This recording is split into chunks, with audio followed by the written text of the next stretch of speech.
வணக்கம். இன்னைக்கு நாம பார்க்க போறது தர்ம சாஸ்தாவோட அவதார ரகசியம். இது வெறும் ஒரு புராண கதைன்னு மட்டும் நினைச்சிடாதீங்க. இது ஒரு ஆழமான தெய்வீக உண்மையை வெளிச்சம் போட்டு காட்டுற ஒரு பயணம்.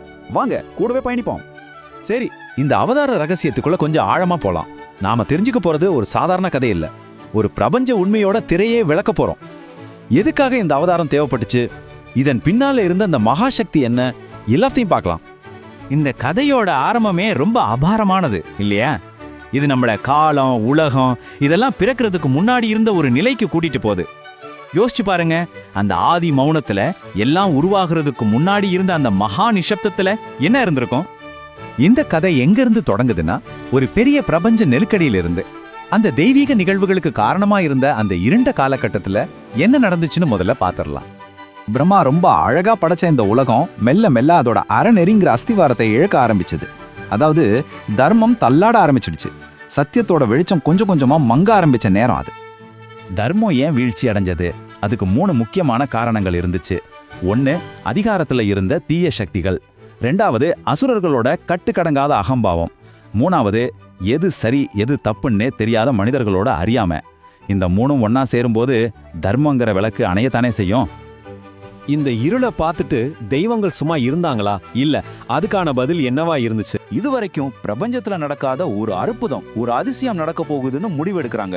அதாவது இந்த தடவை அவதாரம் எடுக்க போறது ஒரே ஒரு தெய்வம் கிடையாது, 2 மகா சக்திகள்.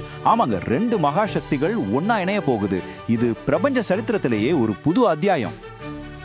ஏன் சிவனும் திருமாலும்? நல்லா யோசிச்சு பாருங்க. அதர்மத்தை அழிக்க வெறும் சக்தி மட்டும் போதுமா? போதாது. கூடவே அறிவின் முழுமையும் பரிபூர்ண கருணையும் வேணும்.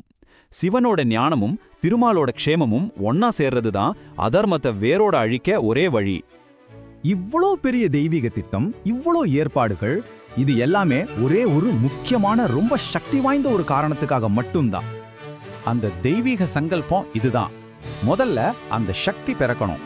2வது, அவன் இந்த உலகத்துல தர்மத்தை மறுபடியும் நிலைநாட்டணும். 3வது, ஒரு காலம் வரும், அப்போ மலைகளே அவனை தேடி வந்து வழிபடும். இதுதான் அந்த அவதாரத்தோட விதி.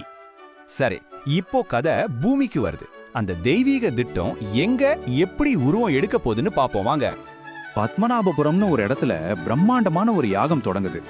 1 நாள் 2 நாள் இல்ல, 1 வருஷம் முழுக்க அந்த யாகம் நடக்குது. அந்த யாகத்தோட கடைசி நாள்ல அந்த அக்னி குண்டத்தோட நடுவுல இருந்து கோடி சூரிய பிரகாசத்தோட ஒரு தெய்வீக உருவம் தோன்றுது. அந்த யாகத்திலிருந்து அவ்வளவு பிரகாசமா வெளிப்பட்டானே, அவன் யார்?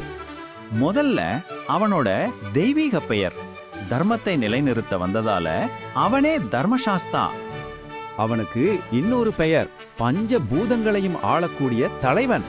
அதனால அவனே பூதநாதன். கடைசியா கோடிக்கணக்கான பக்தர்கள் அன்போட உரிமையோட கூப்பிடுற அந்த பெயர். இப்ப புரியுதா அந்த பிரபஞ்ச ரகசியம் எப்படி நம்மளோட அன்புக்குரிய ஐயப்பனோட இணையுதுன்னு? இப்போதான் நம்ம இந்த விளக்கத்தோட மையப்பகுதிக்கே வர்றோம். இந்த அசாதாரணமான பிறப்போட உண்மையான ரகசியம் என்ன? எதுக்காக இந்த அவதாரம்? ஸ்ரீ தர்மசாஸ்தாங்கிறது வெறும் ஒரு கடவுளோட உருவம் இல்ல. அவர் சிவனோட தவ வலிமையோட ஜோதியும் விஷ்ணுவோட எல்லையில்லாத கருணையும் ஒன்னா கலந்த ஒரு மகா சக்தி பிரகாசம். 2 பேரும் தெய்வங்களோட மொத்த சாராம்சமும் அவர்தான். இதுதான் இந்த அவதாரத்தோட ரகசியங்களையே ரொம்ப பெரிய ரகசியம். அவர் பிறந்தது ஏதோ அசுரர்களோட போர் செஞ்சு அவங்கள அழிக்கிறதுக்காக மட்டும் இல்ல, அதுக்கும் மேல ஒரு பெரிய நோக்கம் இருந்துச்சு.